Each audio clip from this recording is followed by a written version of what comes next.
Bismillahirrahmanirrahim. Assalamualaikum warahmatullahi wabarakatuh. Perkenalkan, nama saya Jerry Nasrullah Muharram. Saya dari kelas 7C Manajemen Reguler A STY Sanggana Garut. Di sini saya akan memaparkan materi tentang komponen dan evaluasi manajemen strategik. Langsung saja ke pembahasan. Manajemen strategik adalah usaha manajerial menumbuh kembangkan kekuatan perusahaan untuk mengeksploitasi peluang bisnis yang muncul guna mencapai tujuan perusahaan yang telah ditetapkan sesuai misi yang telah ditentukan. Langsung saja ke determinan tujuan perusahaan. Di sini ada 4 poin. Yang pertama ada memperoleh laba, yang kedua meningkatkan harga saham, yang ketiga meningkatkan volume penjualan, dan yang keempat mempertahankan kelangsungan hidup. Sebelumnya manajemen juga perlu mengetahui faktor-faktor. Yang pertama ada faktor eksternal dan yang kedua faktor internal. Di sini faktor eksternal merupakan lingkungan bisnis yang melengkapi operasi perusahaan yang daripadanya muncul peluang dan ancaman.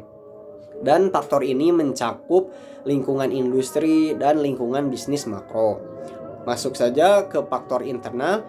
Di sini faktor internal ada beberapa poin. Yang pertama manajemen pemasaran, yang kedua manajemen keuangan, dan yang ketiga manajemen operasi serta manajemen sumber daya manusia.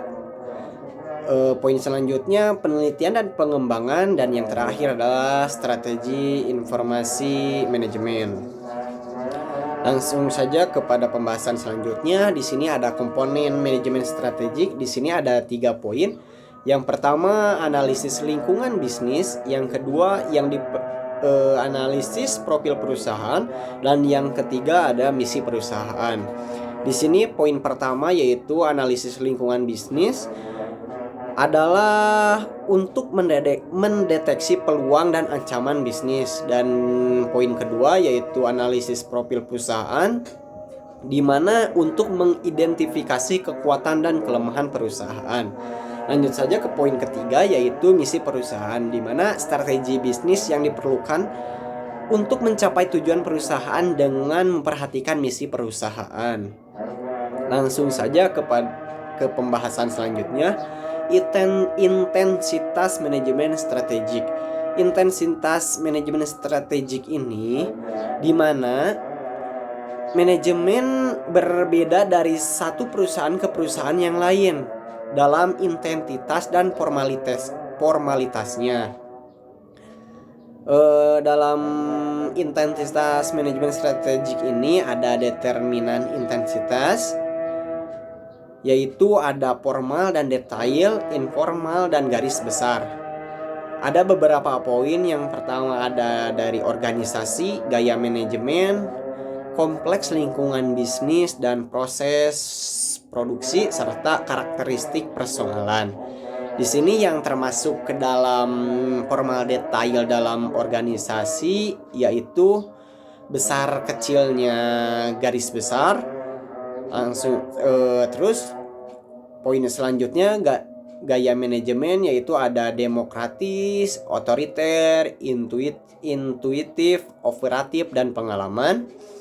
Komplikasi lingkungan bisnis yaitu ada stabil, tidak stabil, tingkat persaingan rendah, tingkat persaingan tinggi, banyak pasar dan konsumen, sedikit prasarana dan konsumen.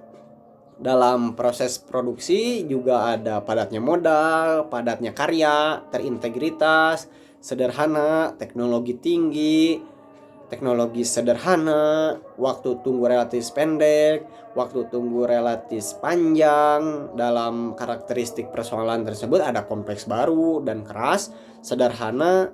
Dalam tujuan perencana juga ada koordinasi dan latihan. Langsung saja ke manfaat manajemen strategik. Di sini manfaat ada 2 poin juga dalam manfaatnya. Yang pertama ada sepanjang pemahaman dari praktek manajemen strategik yang dikenal oleh eksekutif perusahaan ini tidak menyimpang terlalu jauh dan perannya yang signifikan dalam membantu perusahaan untuk mencapai tujuan yang tetap dapat diharapkan. Dan yang kedua, di sini manfaatnya historis yang selama ini telah disandangnya, yakni untuk membantu manajemen dalam melakukan pilihan strategi bisnis dengan pendekatan yang logis, rasional, dan sistematis. Terima kasih atas perhatiannya. Semoga materi yang saya sampaikan dapat berguna untuk kalian semua. Terima kasih atas waktunya. Wassalamualaikum warahmatullahi wabarakatuh.